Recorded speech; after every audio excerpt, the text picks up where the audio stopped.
Well, I think it's really important to keep the culture of movies alive. I mean, it is so very easy to just download anything and sit in your home and everything's digitalized. But there's something so wonderful about just getting out, going to a movie, seeing things on a big screen. It's a different feeling. Sharing it with an audience. There's nothing like it, and it is a part. It's such part of Americana, which we need to keep all this stuff going. I sort of feel like we're losing a sense of that, but I also feel that it's going to come back because people will miss it, for sure.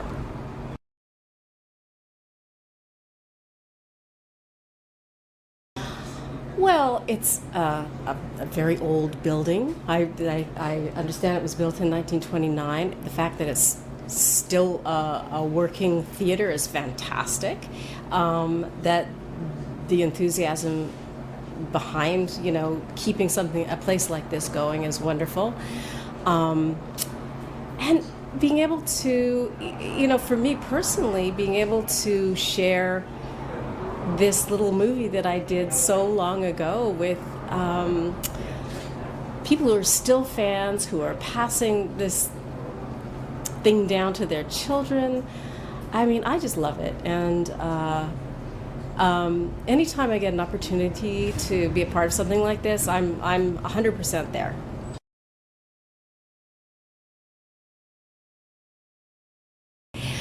Well, yeah, I mean, the fans for Night of the Comet and Last Starfighter specifically, because it wasn't such a massive release, I don't have hundreds of thousands of people, clamoring to get to me on the street or anything like that, but the fans of these movies are passionate. They seem to have been a huge part of their childhood, and at a time of transition in their childhood, usually early teens, something like that, where we all go through that, really trying to find ourselves as people, as young adults. And I always say that these films are maybe like the first movie that they got to go to by themselves without their parents. They've sort of graduated from Disney or something like that to this more edgier sort of storytelling and viewing experience.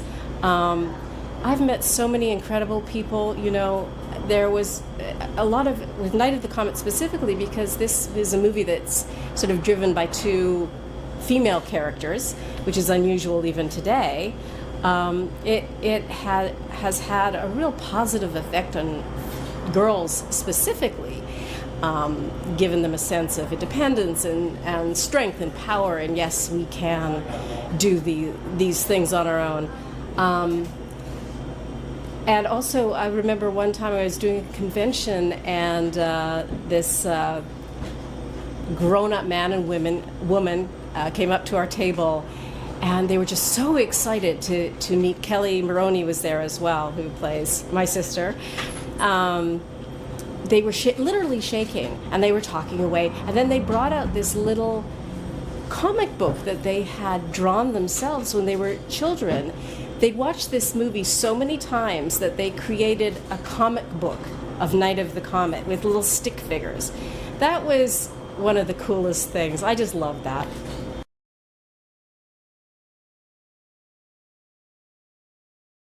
It's always an eye-opening experience. I mean, I was saying earlier that I only really found out that there was some sort of a almost cult following behind Night of the Comet and Last Starfighter about maybe, I don't know, 10 years ago. I sort of heard it. I couldn't believe it. I only started doing conventions and meet and greets and things like that probably 5 years ago.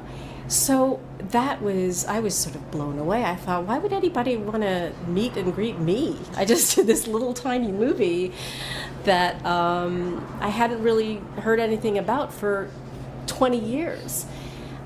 So it's very gratifying. I'm just pleased to have been a part of it, part of something that has hung in there for as long as it has. and that I get to meet the young kids who watch the movie as well. Their parents have introduced them to it. It's astonishing, really, but it's great. I love it, and if I can encourage the next generation to not only enjoy this kind of movie, but even maybe think about stories that they can tell in film as well. That's great. Love it.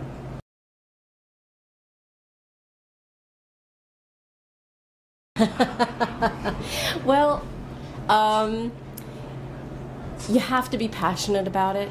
The thing about, if you ever get a role in a movie, they talk about that being bitten by the bug thing. It's so true. My daughter had a small role in a movie that I was doing, and that's what she wanted to do. She majored in theater in college, but to sustain a career, you just have to be passionate about it and just relentless, just going after it all the time, because there are a lot of people trying to do the same thing, and but maybe not everybody has the passion and the drive that you do.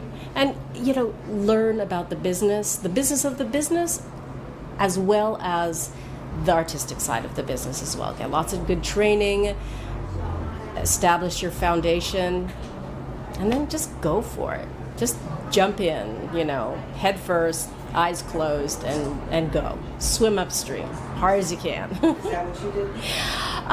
Well, I started out as a dancer, and that's also a very, very difficult career. So I had that sort of discipline. I mean, you have to have incredible discipline to be a dancer.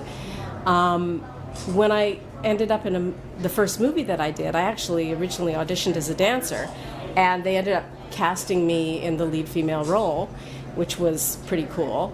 I didn't really understand what I was getting myself into. So when the bloom was off the rose in terms of just landing this role, and I really learned that I had to work very, very hard and, again, establish a foundation. I think the fact that I started out as a dancer and that sort of discipline helped me enormously.